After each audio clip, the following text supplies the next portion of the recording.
తమను ఆకలి చావుల బారి నుండి కాపాడాలని, అటవీ అధికారుల వేధింపుల నుండి రక్షించాలని కోరుతూ శాంతియుతంగా పాదయాత్ర చేస్తూ సీఎం గారిని కలిసి తమ గోడు వెళ్లబోసుకోవాలని వస్తున్న రైతులపై సీఎం రేవంత్ రెడ్డి పోలీసులతో దాడి చేయించి అరెస్ట్ చేయటం మానవత్వానికి మాయని మచ్చ. దీన్ని పూర్తిగా ఖండిస్తున్నాము. ఈ రైతుల ఉసురు తగిలి తీరుతుంది. మీకు సిర్పూర్ దిందా గ్రామపోడు రైతులను పోలీసులు చిత్రహింసలు పెట్టినందుకు నిరసనగా ఈరోజు శాంతియుతంగా కాగజ్నగర్లో ధర్నా చేస్తుంటే మమ్మల్ని పోలీసులు అక్రమంగా అరెస్ట్ చేశారు. దమ్ముంటే దిందా గ్రామంలో అటవీ అధికారుల క్యాంపు ఎత్తేసి ఆకలి చావులు ఆపండి. తెలంగాణ ప్రజలారా, దిందా రైతులు ఆకలి చావుల అంచుల్లో ఉన్నారు. మనమంతా ఒక్కటై వారిని కాపాడుకోవాల్సిన అవసరం ఉంది అంటున్న ఆర్ఎస్ ప్రవీణ్ కుమార్ గారు. ఈరోజు మేము ఈ దిందా రైతులకు న్యాయం చేయాలని చెప్పి పోరాటం చేస్తుంటే ఈరోజు రేవంత్ రెడ్డి మళ్లీ ఇక్కడ పోలీసులను పంపించి మమ్మల్ందరినీ కూడా ఘోరంగా అరెస్ట్ చేసిండ్రు. రేవంత్ రెడ్డి, ఈ దిందా రైతుల ఉసురు నీకు తప్పకుండా తగులుతుంది. వీళ్ళ ఊర్లో నుంచి మీరు ఫారెస్ట్ క్యాంపులు ఎత్తేయాలి. వీళ్ళ పోడు భూములు వీళ్ళు సాగు చేసుకుంటే నువ్వు ఆదేశాలు ఇవ్వాలి. అంతవరకు కూడా తెలంగాణ మొత్తం కూడా రైతన్నలందరూ కూడా ఈ దిందా రైతుల కోసం పోరాటం చేస్తారు. జై తెలంగాణ, జై కేసీఆర్. దిందాలో ఫారెస్ట్ క్యాంపులు వెంటనే ఎత్తేయాలి. జై తెలంగాణ, జై తెలంగాణ.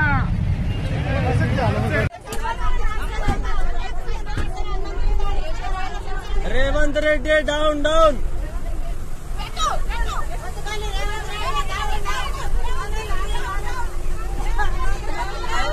Down down.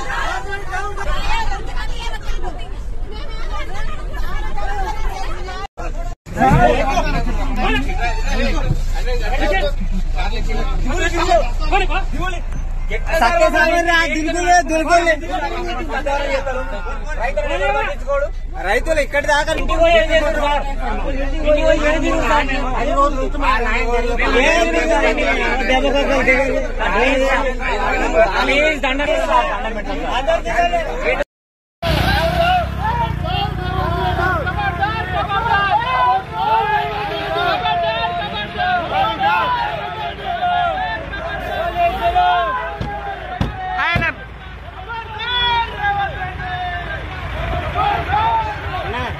హైదరాబాద్ సీఎంని కలవడానికి పోయినాము. మా భూములు మొత్తం పోయినాయి. వాటి కోసం పోతే మమ్మల్ని ఆడికెళ్ళి అరెస్ట్ చేసుకొని వెనక్కి తెచ్చానన్న. అన్ని మీడియాలలో వస్తాను.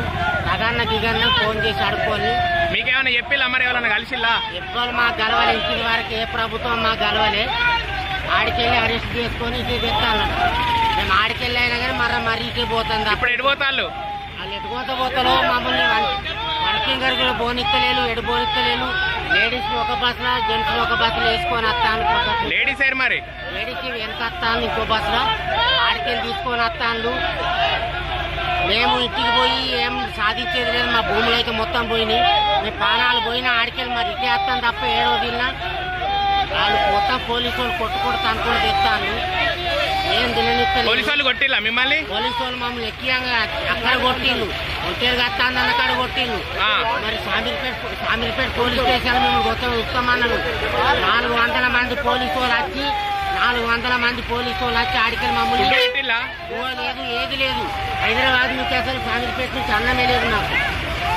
అయితే సమయంలో రేవంత్ రెడ్డి దౌర్జన్యంగా మమ్మల్ని ఇంటికి తోలుతాను పోలీసులతోని. మేము ప్రతి మీడియాకి చెప్తాను, మాకు కొంచెం సహకరించండి.